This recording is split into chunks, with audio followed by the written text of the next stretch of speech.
Time से निकल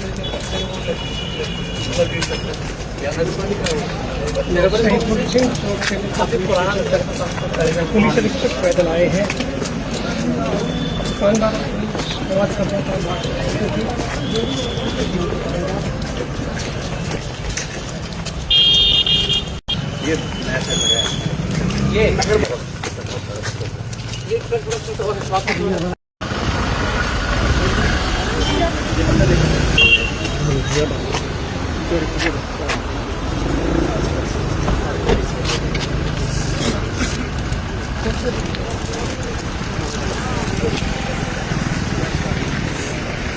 गाड़ी साइड में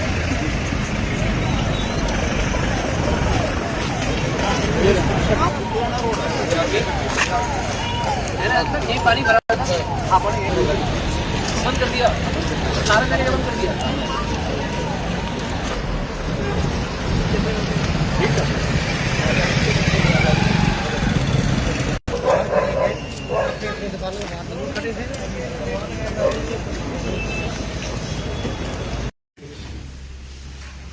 तो कई दिनों से तो मुझे लगता है कि कोर्ट ही बंद तो सभा वगैरह जा ही नहीं होती। लगभग 20 दिन कोर्ट पहले ही चलेगी। मेरे आज भी उसका टाइम निकल गया। जो समन पेंडिंग पड़े हैं सर, जो डेट नहीं पड़ी थी। हाँ, हम कहाँ अपडेट करवा दें, कहाँ अपडेट? सर, एक ये साइबर फ्रॉड बहुत ज्यादा है, एक ये डिजिटल अरेस्ट क्या है, इसके बारे में लोगों को जागरूक करें, क्या बताएं? देखिए, पहले तो मैं बताना चाहूंगा कि ये मतलब डिजिटल अरेस्ट ये टर्म बना दिया गया है। डिजिटल अरेस्ट जैसी कोई चीज लीगल तौर पे या लॉ में होती कहीं नहीं है। कहीं पर भी ऐसा कोई नहीं है कि भाई डिजिटली किसी को अरेस्ट कर लिया जाता है। लेकिन क्योंकि इस प्रकार की जो टर्मिनोलॉजी है वो आमजन की भाषा में प्रचलित हो गई है, तो उसमें करते क्या है कि साइबर फ्रॉडस्टर्स जो व्यक्ति है उसको बोलते हैं कि भाई आप अपना कैमरा ऑन रखें और आपका अकाउंट चेक कर रहे हैं, और इस प्रकार का जो मतलब बोगस प्रोपेगेंडा करते हैं वो, और बोलते हैं कि आपको 24 घंटे अपना कैमरा ऑन रखना है। तो इसको एक तरह से डिजिटल अरेस्ट का एक टर्म दे दिया गया है कि वे व्यक्ति डिजिटली उसको काबू कर लिया गया है। और वो जो बरगलारे हैं, जो बोगस प्रोपेगेंडा करते हैं, जो साइबर फ्रॉडस्टर्स होते हैं, उसकी बातों में कई बार जो विक्टिम होते हैं वो आ जाते हैं।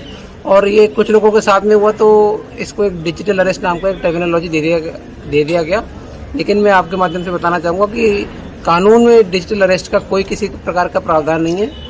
और कभी भी आपको इस प्रकार का कोई कॉल आता है, पर्टिकुलरली वीडियो कॉल आता है जिसमें कोई ऐसा फेक पुलिस कर्मचारी या अधिकारी बन के बैकड्रॉप लगा के बोला जाता है कि भाई आपका अकाउंट चेक कर रहे हैं, या आपके अकाउंट में ये गलत अमाउंट आया है, या आपका आधार कार्ड या आपका कोई पासपोर्ट गलत से इस्तेमाल हुआ है, ये बिल्कुल निराधार बातें हैं। इस प्रकार के कॉल को ना तो कभी अटेंड करें, और कभी किसी के साथ ऐसा कुछ होता है तो 1930 जो साइबर क्राइम रिपोर्टिंग हेल्पलाइन है 1930, उस पर तुरंत कॉल कर दें। जितना जल्दी कॉल करके बताएंगे उतना जल्दी संभावना रहती है कि अपराधियों को पकड़ा जा सके।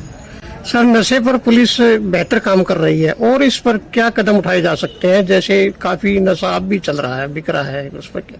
देखिए, प्रयास इसमें यही है कि भाई जो ऐसे लोग हैं जो नशा बेचते हैं उनको ज्यादा से ज्यादा पकड़ा जाए। मैं आपके माध्यम से बताना चाहूंगा कि 2024 के मुकाबले 2025 में फतेहाबाद पुलिस ने लगभग 50% ज्यादा, यानी 2024 में लगभग 450 के आसपास और 2025 में लगभग 650 मादक पदार्थ के तस्करों को फतेहाबाद पुलिस ने पकड़ा है।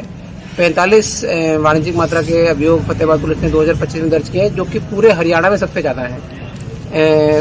ये कहने के बाद मैं ये भी कहना चाहूंगा कि ऐसा नहीं कहा जा सकता कि समस्या पूर्ण रूप से समाप्त हो गई है। इसके अलावा मैं ये भी कहना चाहूंगा कि भाई अपराध करके जो संपत्ति अर्जित करी है नशा तस्करों ने, उसको भी हमने अटैच करने का पूरा प्रयास किया। लेकिन फिर भी कुछ ऐसी पॉकेट्स हैं जिसे हॉटस्पॉट्स कहा जा सकता है, या कुछ ऐसे लोग हैं, या कुछ ऐसी शॉप्स वगैरह हो गई, या बिना शॉप्स के भी कहीं ऐसी कोई चाय की दुकान हो गई या कोई कन्फेक्शनरी शॉप हो गई जहां पर इस प्रकार की चीजें बिकने की संभावना से इनकार नहीं किया जा सकता। तो लगातार वहां पर हमारी टीम रेड करती है, हमारे डॉग स्क्वाड के साथ रेड करती है।